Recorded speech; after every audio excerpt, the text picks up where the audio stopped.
চতুর্থ শ্রেণীর হিন্দু ধর্ম শিক্ষা। তো এটা হচ্ছে তৃতীয় অধ্যায়ের প্রথম পরিচ্ছেদ, ঠিক আছে।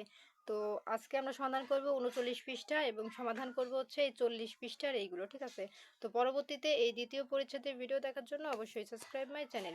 তো আমি আগের ভিডিওতে কিন্তু তোমাদের এই যে কাজের ভিডিও ছিল এই তৃতীয় পরিচ্ছেদের প্রথম অধ্যায়ের প্রথম পরিচ্ছেদের এই কাজের এই পর্যন্ত ভিডিও কিন্তু আমি তোমাদের দেখিয়েছি। তো ওইটার পর এখন আমি 39 পৃষ্ঠা থেকে শুরু করতেছি। তো চলো ভিডিওটি শুরু করা যাক এবং বলে রাখি এই চ্যানেলটি সাবস্ক্রাইব করে দিতে এবং এই চ্যানেলে ভিডিও আপলোড করার পর দেখবে আমার এই ভিডিওর কমেন্ট বক্সে আমি আরেকটা ইউটিউবের লিঙ্ক দিয়েছি, ওটা আমারই চ্যানেল। ওটাই কিন্তু ভালো ভালো পড়াশোনার এরকম ভিডিও আপলোড করা হয় এবং পরীক্ষার সাজেশন খুব দ্রুত এখানে আপলোড করা হয়। তো ওই চ্যানেলটি কিন্তু তোমরা সাবস্ক্রাইব করে দিও। তো দেখো ওটা আমি কিন্তু পিন কমেন্ট করে রাখবো, তোমরা সাবস্ক্রাইব করে দিও। তো দেখো এখানে আমাদের কি লেখা আছে, সঠিক শব্দ দিয়ে শূন্য স্থান পূরণ করো। মানে এখানে আমাদের বলেছে ত্যাগ একটি নৈতিক ও ড্যাশ গুণ। তো এর মধ্যে আমাদের শূন্য স্থানে কি কি বসবে? তো চলো এরকম চারটি আছে, আমরা উত্তরটি দেখে নিই। এই যে দেখো আমাদের উত্তর এই যে এখানে দেওয়া, ত্যাগ একটি নৈতিক ও ড্যাশ গুণ, এই যে মানবিক হবে। তারপরে দুইয়ে হবে পার্থ চতুর্থ শ্রেণীর একজন ছাত্র। তারপর তিনে হবে তিনি সবসময় জীবের মঙ্গল চিন্তা করেন। তারপরে চারে হবে দধিচি মুনি জীবের দুঃখ দূর করার জন্য শিবের নিকট প্রার্থনা করতেন। তো এই ছিল আমাদের সমাধান। তো দেখো আমাদের এই শূন্যস্থানের উত্তর কিন্তু কমপ্লিট। এখন আমরা চলে যাব খ নাম্বারে। দেখো খ নাম্বারে আমাদের এখানে কি লেখা আছে, বাম পাশের সাথে ডান পাশের বাক্যাংশের মিল করো। তো আমাদের এইখান থেকে এইখানে মিল করতে হবে। তো চলো কোনটার সাথে কোনটা মিল করানো হবে আমরা এর উত্তরটা দেখে নিই। যেমন এখানে আছে পার্থ একটি নতুন, তো এটার সাথে কোনটা যাবে? এই যে দেখো আমাদের উত্তর, পার্থ একটি নতুন সোয়েটার পরেছিল।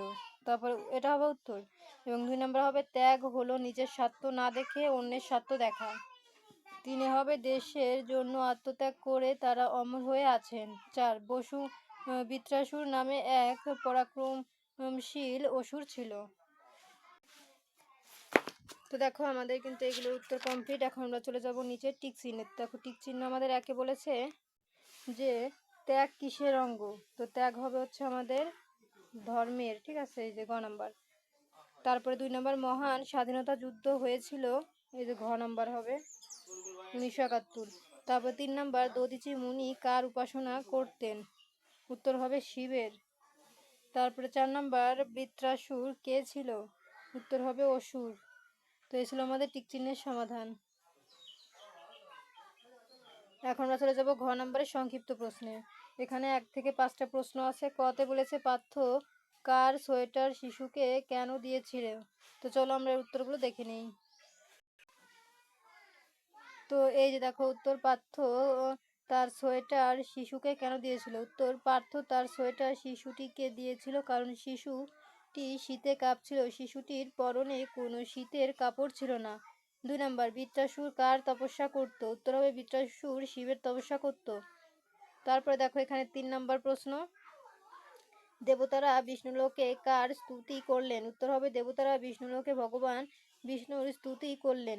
4 নম্বর দেবতারা দধিচি মুনির নিকট কি প্রার্থনা করলেন? উত্তর, দেবতারা দধিচি মুনির নিকট তার অস্থি প্রদানের জন্য বিনীত প্রার্থনা করলেন। 5 নম্বর দধিচি মুনি পৃথিবীতে কেন অমর হয়ে আছেন? উত্তর, দধিচি মুনি তার আত্মত্যাগের জন্য পৃথিবীতে অমর হয়ে আছেন। তো দেখো প্রিয় শিক্ষার্থীরা আমাদের কিন্তু ঘ নাম্বারের প্রশ্ন কমপ্লিট। এখন আমরা চলে যাব উম নাম্বারে আছে আমাদের এই যে দধিচি মুনি সম্পর্কে তোমার ধারণার 5টি বাক্য লেখো। মানে আমার ধারণা সম্পর্কে আমি কিন্তু 5টি বাক্য লিখবো, ঠিক আছে। তো এরকম 1 থেকে 4টি প্রশ্ন আছে, চলো আমরা উত্তরগুলো দেখে নিই।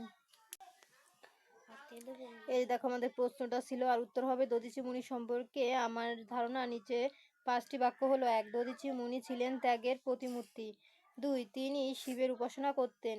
3 তিনি সবসময় জীবের মঙ্গল চিন্তা করতেন এবং জীবের দুঃখ কষ্ট দূর করার জন্য শিবের নিকট প্রার্থনা করতেন। 4 দেবতাদের উপকারের জন্য তিনি যোগ বলে দেহত্যাগ করেন। 5 তিনি তার আত্মত্যাগের দ্বারা পৃথিবীতে অমর হয়ে আছেন। তারপরে দেখো আমাদের 2 নম্বর প্রশ্ন, বৃত্রাসুর কিভাবে স্বর্গের রাজা হলো? উত্তর: বৃত্রাসুর ছিল এক পরাক্রমশালী অসুর। সে কঠোর তপস্যা করে শিবের বর লাভ করে। বরটি ছিল কোনো অস্ত্রই তার মৃত্যু হবে না। বর লাভ করে সে পৃথিবী দখল করে ফেলে। এরপর একদিন সে স্বর্গরাজ্য আক্রমণ করল। যুদ্ধে স্বর্গরাজ্য ইন্দ্র পরাজিত হয়ে পালিয়ে যেতে বাধ্য হলো। এরপর বৃত্রাসুর স্বর্গের রাজা হলো। তারপর দেখো 3 নাম্বার, দেবতাদের উদ্দেশ্য দধিচির মুনির উক্তি নিজের ভাষায় লেখো।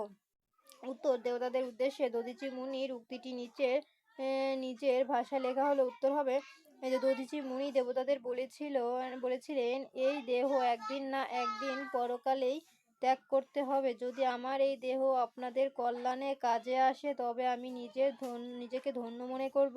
আপনাদের দুঃখ দূর করতে পারলে আমার জীবন সার্থক হবে। তারপর দেখো 4 নাম্বারে আমাদের বলেছে ত্যাগ কি? ত্যাগের সাথে ধর্মের সম্পর্ক লেখো। উত্তর: ত্যাগ একটি নৈতিক ও মানবিক গুণ। ধর্মেরও অঙ্গ। ত্যাগ হলো নিজের স্বার্থ না দেখে অন্যের স্বার্থ দেখা।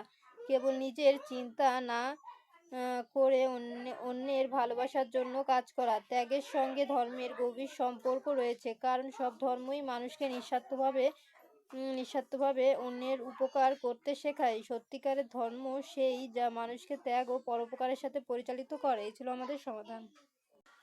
তো দেখো প্রিয় শিক্ষার্থীরা, আমাদের কিন্তু 2 নম্বরের এই 4টি প্রশ্ন কমপ্লিট। তো পরবর্তীতে হচ্ছে এই দ্বিতীয় পরিচ্ছেদের ভিডিও দেখার জন্য অবশ্যই সাবস্ক্রাইব মাই চ্যানেল।